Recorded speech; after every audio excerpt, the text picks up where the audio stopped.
Ramón Estrada, pero también tengo mensajes respecto de la nota que hicimos recién sobre la cuestión industrial es de un especialista en la erradicación industrial en San Luis. Así que enseguida vamos a ese mensaje. Ramón Estrada, buen día. ¿Cómo te va, Ramón? Muy buen día, Mario, para vos y todo el equipo de Radio Universidad San Luis. Bueno, hoy es el día de hablar con Ramón Estrada, este, con quien todos los jueves a esta hora conversamos acerca de la realidad política de la Argentina y ese frustrado pacto de mayo que hubo precisamente el 25, Ramón Estrada. ¿Cómo has visto la reacción del presidente de la Nación y este no pacto de mayo del 25? Mira, primero de todo hay que entender que está armado, está digitado, estuvo digitado, mejor dicho, este frustrado Pacto de Mayo que se realizó en Córdoba. Ahí hay un dato para tener, porque la historia siempre te da, te muestra o te revela hechos o procesos del pasado que uno los puede contrastar en el presente para ver nada más. Hay un dato histórico, que el Cabildo de Córdoba, donde Javier Milei celebró el 25 de mayo, un aniversario más, la revolución del 25 de mayo, ese cabildo de la ciudad fue el único cabildo en todo el territorio nacional, o lo que era el territorio en ese momento, que se opuso a la revolución del 25 de mayo y quedó vinculada con la monarquía española. Uh-huh. Es un dato histórico de ir a celebrar, como hablábamos la semana pasada de ir al Luna Park, ahora termina yendo al Cabildo. En ese Cabildo no hubo ningún pacto. En un discurso de media hora, donde sí estaba Larriora, el gobernador de Córdoba, que estaba en la primera fila, estaba entre la segunda fila y rezagado el ex ministro jefe de gabinete Nicolás Pose.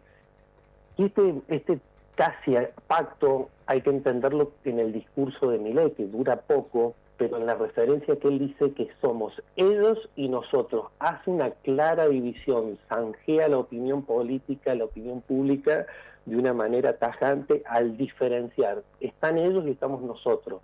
Y él mismo pasó con su gabinete y su gente, porque no es que estamos viendo expresiones populares que acompañan. Y en las inmediaciones del acto, hubo represión, tiraron balas de goma, tiraron gases, reprimieron a quienes se manifestaban por la visita, que son despedidos o personas que están siendo afectadas por la recesión, por la caída del salario, por múltiples causas que uno está viendo. Lo cierto es que en esta visita a Córdoba, que tampoco fue una visita expresamente al gobierno de Córdoba a interiorizarse de recorrer la industria, recorrer la ciudad, porque eso hasta el momento no hemos visto que Javier Milei esté recorriendo la Argentina, los distintos territorios, localidades, ciudades que pueda hacer un presidente con todo el gusto, así como está en su séptimo viaje en el exterior en este momento. Pero lo más llamativo de este acto que se realizó en Córdoba es que no hubo pacto con los gobernadores, que esto es lo fundamental. Si vos necesitas gobernabilidad, necesitas traccionar con los gobernadores, y los gobernadores hay que separar el tándem principalmente de 10 gobernadores que responden al signo PRO, al radicalismo. El signo de estos 10 gobernadores son los que ya se reunieron, por ejemplo, con Guillermo Francos en esta nueva misión como nuevo jefe de gabinete. Esto de que el mandatario tenga que adelantar con un pacto de mayo que no existe, que está en su idea nada más, porque no hay gobernadores que estén dispuestos, el 100% de los gobernadores, de firmar o por lo menos de incluir algo o de excluir de los 10 puntos que sacó. Entonces, es para hablar largo y corrido, que fue un acto sin fundamentos el de 25 de mayo. Tuvo que pasar una semana caótica en el medio de la presentación de su show y su libro en el Luna Park, la corrida cambiar, el aumento del dólar, la disparada del aumento del dólar, cómo eso repercute en la opinión pública y cómo repercute principalmente en la canasta de alimentos. Ahora, tampoco hubo lo que se dijo como un mensaje desde el gobierno, que en vez de hacer el pacto con los gobernadores iba a hacer un pacto con la comunidad, con la sociedad. Tampoco lo hubo, ¿no? ¿O sí? No, no hubo, porque lo único que pudo hacer es llamar a que se va a crear el Consejo de Mayo, y él mismo va a estar integrada por representantes de cada provincia, por un diputado, por un senador, por un representante de la organización sindical y del empresariado argentino. Es también decir, es cuando Alberto Fernández creó la mesa contra el hambre con Tinelli en Puerto Madero, si uno quiere comparar o contrastar, decir, ¿de qué te sirve crear un Consejo de Mayo cuando la situación y el derrumbe económico se ve día a día? Un dato que no puede pasar desapercibido dentro de este contexto en el que está Milei desenvolviéndose y haciendo todo esto, es que Argentina, en San Luis ya se está consiguiendo pan lactal que se exporta de Brasil. Brasil nos compra a nosotros, Argentina, el 40% de la producción del trigo argentino va a Brasil. Lo procesan, hacen pan lactal que está en las góndolas de los supermercados, de algunos supermercados de Argentina. Esa es también la situación o el contexto en el que hay que analizar la situación en la que se da con gobernadores o sin gobernadores. Un gobernador está viendo que en la mesa, en las góndolas de un supermercado acá en San Luis, por ejemplo, hay pan lactal brasilero. Cómo afecta a los productores de pan lactal local, como lo está afectando en otras provincias y en el lugar de las góndolas. Es un dato, pero ese es el dato que también contrasta y nos contextualiza en el momento que estamos viviendo los argentinos. Ahora, la situación es realmente llamativa, ¿no? Porque a pesar de que han empezado a aparecer encuestas en las que se desaprueba la gestión de gobierno, sigue manteniendo un alto nivel de popularidad el presidente de la Nación, ¿no? Exacto, sí. Ahora aparece por primera vez en los distintos que están traccionando mucho las encuestas a nivel nacional, se están haciendo traqueos diarios y están siendo publicadas constantemente. ¿Por qué? Porque se empieza a romper donde hay una aprobación del 48 y una desaprobación del 50, donde ya empieza a haber 2 dígitos por encima de la aprobación. No está perdiendo su caudal. Y si uno analiza las encuestas, encuentra que entre el 38 y el 48% es votante núcleo duro de Javier Milei, que no lo van a abandonar. Hubo un trabajo de la consultora Proyección, que hizo un trabajo, un focus group online, este mismo se hizo ahora a fines de mayo, y lo que la semana pasada, lo que se trabajó finalmente es trabajar en un grupo de votantes libertarios, aquellos que lo votaron lo votaron en las 3 rondas a Milei, que lo acompañaron. Entonces, encontraron que tenés entre un 38 y 40% de núcleo duro. Pero ¿qué es lo que le pasa también a los seguidores, estos que están aprobando? Los seguidores están perdiendo la esperanza, se están agotando, con una frase que salió, que decíamos, estamos al límite de la tolerancia, porque estamos haciendo malabares para llegar al fin de mes. El mismo núcleo duro de Javier Milei, que lo apoya en las encuestas, y aquellos votantes del PRO que le están dando oxígeno al gobierno, porque le están dando hasta un año, 7 meses más le dan de gobierno para que se reacomode la economía, pero el grupo el duro de él dice que ya están al límite, ya no pueden ajustarse más de lo que se han ajustado. Uno contrasta esto con los dichos del presidente Javier Gerardo Milei a la salida de la rural, cuando dice que si hay personas que no llegan a fin de mes, y él exclama de que si no se ha muerto, bueno, algo divino pasa, la mano invisible del mercado lo mantiene con vida ese ciudadano que no tiene para comer. El panorama al que hay que ir en Argentina es ver desnutridos como en Biafra, en África, y de esa manera capaz que el mercado reacciona, reacciona para que no haya esa situación. No sé, a ese lugar nos quieren llevar también. La ley base y el paquete fiscal podrían ser tratados en el Senado la próxima semana, si es que hoy efectivamente, como se sostenía anoche, se consiguen las firmas suficientes de senadores en los dictámenes, ¿no? El gobernador de San Luis ha sido firmemente partidario de que se le den esos instrumentos legales al presidente para que el presidente pueda desarrollar sus políticas gubernamentales y porque favorecerían a la provincia de San Luis. Él dice, Polla ha dicho, van a favorecer a la provincia de San Luis. Ambas legislaciones. No sostienen lo mismo, por ejemplo, Salino, que como miembro de como vicepresidente de la Comisión de Presupuesto del Senado, ha sido una de las voces, digamos, críticas a estas iniciativas y anticipado la negativa de ese sector de la oposición de no votar la legislación. ¿Qué crees que va a pasar finalmente con la consideración de estas leyes en el Senado? ¿Y qué consecuencias políticas pueden derivarse si efectivamente esto vuelve, como se estima que va a ocurrir, a la Cámara de Diputados para una segunda revisión? A ver, tanto de los dos proyectos que se van a votar, si hay proyección de que salga y como hay proyección de que no se salga, porque hay un poroteo y hay un juego infinito, un juego político, una destreza.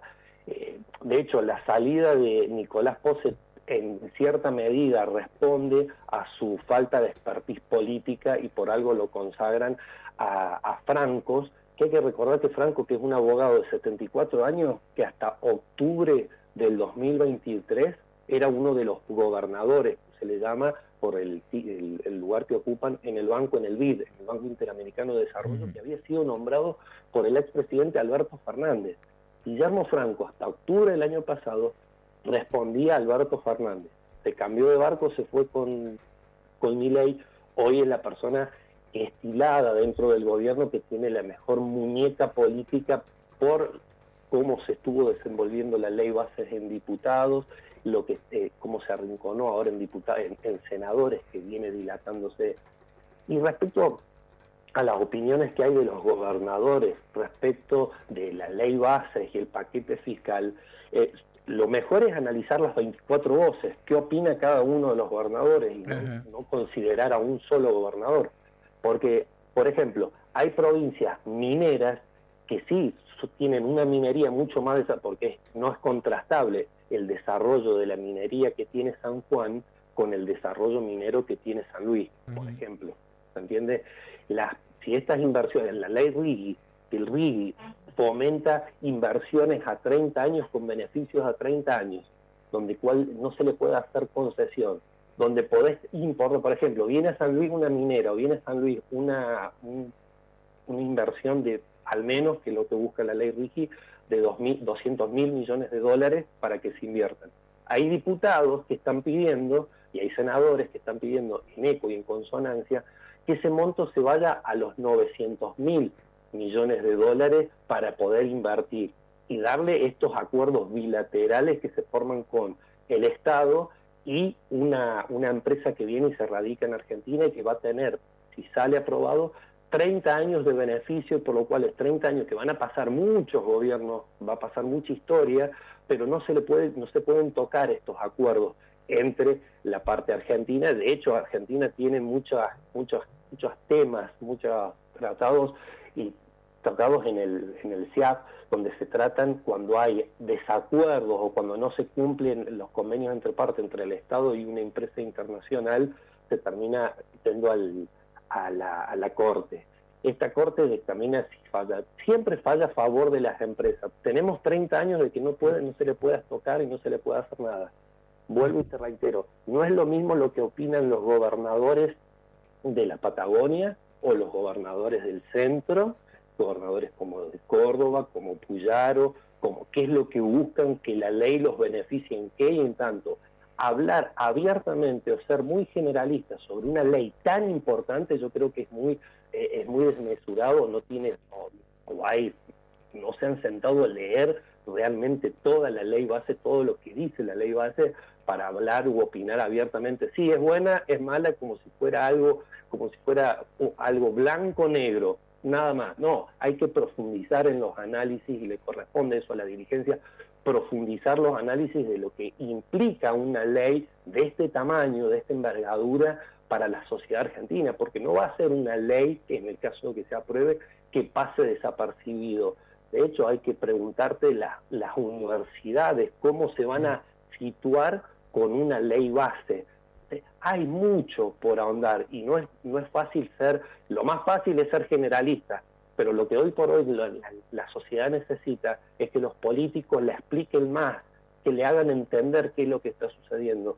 Porque si uno se pone a caminar por la ciudad de San Luis y le pregunta abiertamente a los ciudadanos qué opinan de la ley base XS, no están interesados, porque la vida del ciudadano a pie pasa por otras situaciones, no por la ley base. Y si se pone a estudiar la ley base, se va a dar cuenta que es totalmente perjudicial. No es que lo digo yo, lo dicen múltiples, hasta constitucionalistas de la oposición, consagrados opositores en gobiernos anteriores, hoy consagrados que son amigables al gobierno, pero hay senadores y hay voces y hay disidencias, que por algo están las disidencias, y dentro de la disidencia es donde mejor se construye el consenso, pero respetando a las otras partes. Claro, efectivamente. Bueno, el caso de Lustó, que ha dicho que va a ir con dictamen propio, por ejemplo. Exacto, es el único que va a ir con dictamen propio, que va a llevar, pero también hay que entenderlo a Lustó, que está haciendo su juego político, Sí. que es lo que reciente Claro. mencionaba.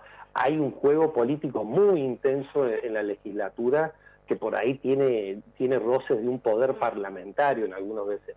Por suerte hay que agradecer que el destrato de parte del presidente Javier Milei para con todos los gobernadores, por suerte que ha desescalado, que no estamos escuchando al presidente que sigue maltratando, ofendiendo o descalificando a los gobernadores que se han sido elegidos por cada una de las provincias y merecen el mismo respeto que tiene un presidente.